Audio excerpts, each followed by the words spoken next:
नौजवानों तेरे कंधों पर जगत का भार है। मैं सरकार को कहना चाहता हूं कि या तो युवाओं की आवाज सुन लो या यही युवा आपको 2029 में उठा के फेंकेंगे। 20 तारीख से संसद के अंदर सारे साथी सांसदों से बात करके आपके लिए हंगामा करने का, लड़ाई लड़ने का काम हम सब लोग करेंगे। 140 करोड़ लोग चाहते हैं कि धर्मेंद्र प्रधान की जगह सोनम वांगचुक को देश का शिक्षा मंत्री बनाया जाए। अनशन पर बैठे महान समाज सेवी शिक्षाविद सोनम वांगचुक जी, अभिजीत दीपके जी और तमाम सभी साथियों का, वो 25 साथी जो उधर भी अनशन पर बैठे हुए पिछले 18-19 दिनों से, सबके हौसले को सर झुका के नमन करता हूं, अभिनंदन करता हूं। और मैं ज्यादा लंबी बात नहीं करूंगा, सिर्फ इतना कहना चाहता हूं, दिनकर जी की लाइन है, समर शेष है नहीं पाप का भागी केवल वैद, जो तटस्थ है समय लिखेगा उनका भी अपराध। इसलिए जो घरों में बैठे हैं निकल कर आओ, जंतर मंतर पर पहुंचो और सोनम वांगचुक की आवाज में आवाज मिलाकर भारत की सरकार को, नरेंद्र मोदी को झुकने के लिए मजबूर आपको करना है। आपको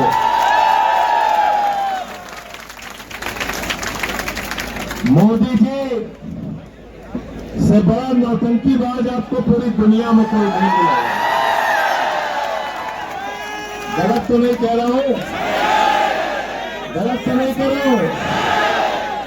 देश में कोरोना आया, नोटबंदी में लोग मर गए, उस समय मोदी जी रोने लगे, मोदी जी रोने लगे। पूरे देश के अंदर दिन रात झूठ, दिन रात झूठ, दिन रात झूठ, झूठ बोलने का काम देश का प्रधानमंत्री करता है। इसलिए 20 तारीख से संसद के अंदर सारे साथी सांसदों से बात करके आपके लिए हंगामा करने का, लड़ाई लड़ने का काम हम सब लोग करेंगे। और 20 तारीख को इस जंतर मंतर पे सोनम वांगचुक जी ने आह्वान किया है। मैं एक कार्यकर्ता के रूप में, एक साथी के रूप में इनके आंदोलन में शामिल होने के लिए जंतर मंतर आऊंगा। ये भी 3 दिनों के जा रहा है। हमारे और भी साथी यहाँ पे आएंगे। आदरणीय अरविंद केजरीवाल जी ने भरोसा दिलाया है, इस आंदोलन को हर तरीके से अपना समर्थन हम लोग देंगे। और दूसरे भी राजनीतिक दलों से मैं कहना चाहता हूँ, आइए, जन आंदोलन से कहना चाहता हूं, आइए इस आंदोलन को अपना समर्थन दीजिए, क्योंकि सोनम वांगचुक कोई अपनी लड़ाई नहीं लड़ रहे हैं, देश के करोड़ों नौजवानों की लड़ाई लड़ रहे हैं, हिंदुस्तान के भविष्य की लड़ाई लड़ रहे हैं, आने वाले कल की लड़ाई लड़ रहे हैं। बहुत बहुत शुक्रिया, बहुत बहुत धन्यवाद। नौजवानों तेरे कंधों पर जगत का भार है। गाओ भाई साथ में। नौजवानों तेरे कंधों पर जगत का भार है, तू नहीं के जिंदगी का बंद हर बाजार है। नौजवानों तेरे कंधों पर जगत का भार है, नौजवानों तेरे कंधों पर जगत का भार है।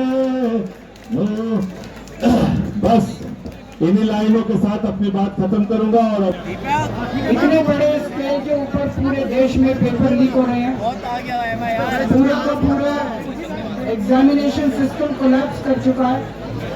और खासकर पिछले 5-6 साल के अंदर बहुत ज्यादा एग्जामिनेशन सिस्टम से यूथ का भरोसा उठता नजर आ रहा है। या तो पेपर लीक हो जाते हैं, इवैल्यूएशन में गड़बड़ हो जाती है, कभी कुछ कभी कुछ।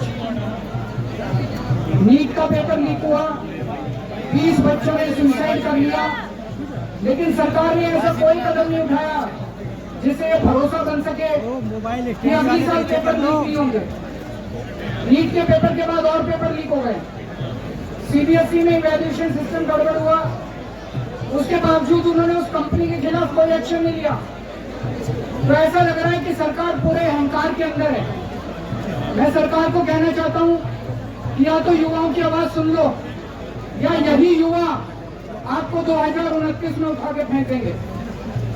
दूसरी बात, एक तरफ धर्मेंद्र प्रधान का इस्तीफा तो होना ही चाहिए, लेकिन मेरी प्रधानमंत्री जी से निवेदन है और देश के 140 करोड़ लोग चाहते हैं कि धर्मेंद्र प्रधान की जगह सोनम वांगचुक को देश का शिक्षा मंत्री बनाया जाए। मैं जानता हूं कि प्रधानमंत्री जी ये नहीं करेंगे, उन्हें डर लगेगा कि सोनम वांगचुक कुछ क्रांतिकारी कदम न उठा लें, लेकिन इस वक्त शिक्षा व्यवस्था जितनी सड़गल रही है, हमें क्रांतिकारी कदम चाहिए, हमें क्रांतिकारी शिक्षा मंत्री चाहिए। बिना क्रांति के शिक्षा व्यवस्था ठीक नहीं होने वाली। और मैं फिर से उन्हें कहना चाहता हूं, इतना अहंकार मत करो। आपसे पहले वाली सरकार ने भी बहुत अहंकार किया था। अंग्रेजी में एक कहावत है, हिस्ट्री रिपीट्स इटसेल्फ। यही ये जंतर मंतर था, 4 अप्रैल का दिन था 2011 का, जब अन्ना हजारे जी यहाँ बैठे थे। उसके 3 साल बाद उस वक्त की सरकार चली गई थी। आज से 3 साल बाद आपकी सरकार चली जाएगी अगर आपने युवाओं की आवाज नहीं सुनी तो। Thank you so much.